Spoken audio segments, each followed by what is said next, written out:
महायुती सरकारनं दोन समाजात तेढ निर्माण करण्याचं पाप केलं। विरोधी पक्षनेते विजय वडेट्टीवार यांचा सरकारवर निशाणा।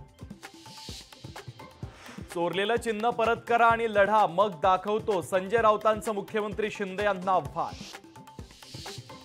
विधान परिषदेच्या 11 जागांची निवडणूक बिनविरोध होण्याची शक्यता। घोडे बाजाराचा धोका लक्षात घेता बिनविरोध निवडीवर भर असल्याची सूत्रांची माहिती।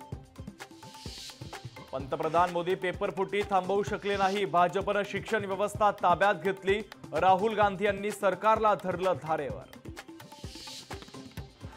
नीटच्या वेळेत झालेला घोळ अंगलट येऊ नये म्हणून कातडी बचाव हालचाल। आदित्य ठाकरे यांची केंद्र सरकारवर टीका।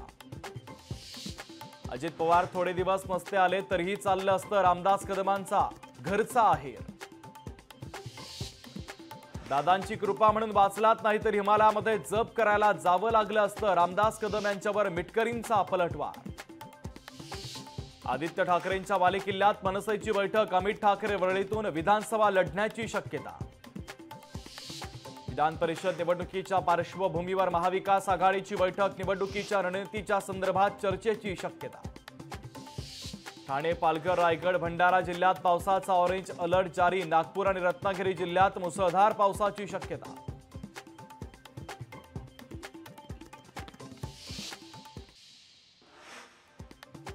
आसाममधील नागाव जिल्ह्यात पूरस्थिती कायम। जिल्ह्यातील 35 गाव पुराच्या पाण्यात बुडाली तर पुरामुळे 1089 हेक्टर पीक क्षेत्र पाण्याखाली।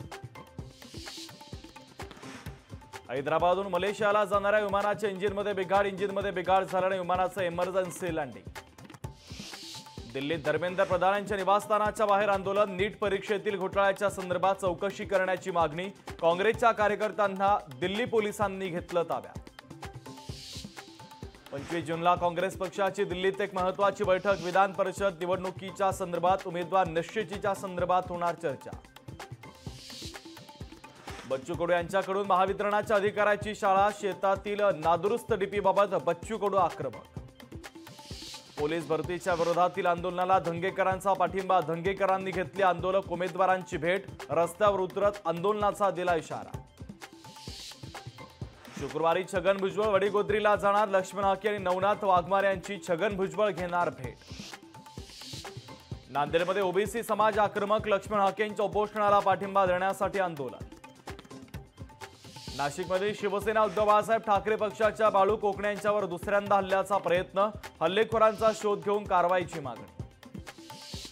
लोकशाहीच्या बातमीनंतर साताऱ्यातील जरंडेश्वर कारखाना प्रकरणात प्रदूषण नियंत्रण मंडळाला जाग। प्रदूषित तिळगंगा नदीचं पाणी नमुने तपासणीसाठी घेतले। नंदुरबारच्या धडगावमध्ये मुसळधार पाऊस। नगरपंचायतीने नालेसफाई न केल्यानं नाल्यांचं पाणी रस्त्यावर। सिंधुदुर्ग जिल्ह्यात भात शेतीची कामं सुरू। बळीराजा सुखावला। पनवेलच्या आदई धबधबा परिसरातून 9 जणांची सुटका। पोलीस आणि फायर ब्रिगेडच्या जवानांनी केली सुटका। पावसाळी पिकनिक तरुण आणि तरुणींच्या अंगाशी। उल्हासनगरमध्ये भर पावसात महापालिकेकडून खड्डे बुजवण्याचा प्रयत्न। पालिका प्रशासनाचा अजब कारभार। यवतमाळमध्ये कृषी केंद्रातून जादा दरात बियाणांची विक्री। आर्थिक लूट होत असताना कृषी विभाग मात्र झोपेत। बोरमार्गे महाडला जाणाऱ्या मार्गावरील कठडा कोसळला। सुदैवाने यामध्ये कोणतीही जीवितहानी नाही। रस्त्यावर कोणतंही वाहन नसल्यानं अनर्थ टळला।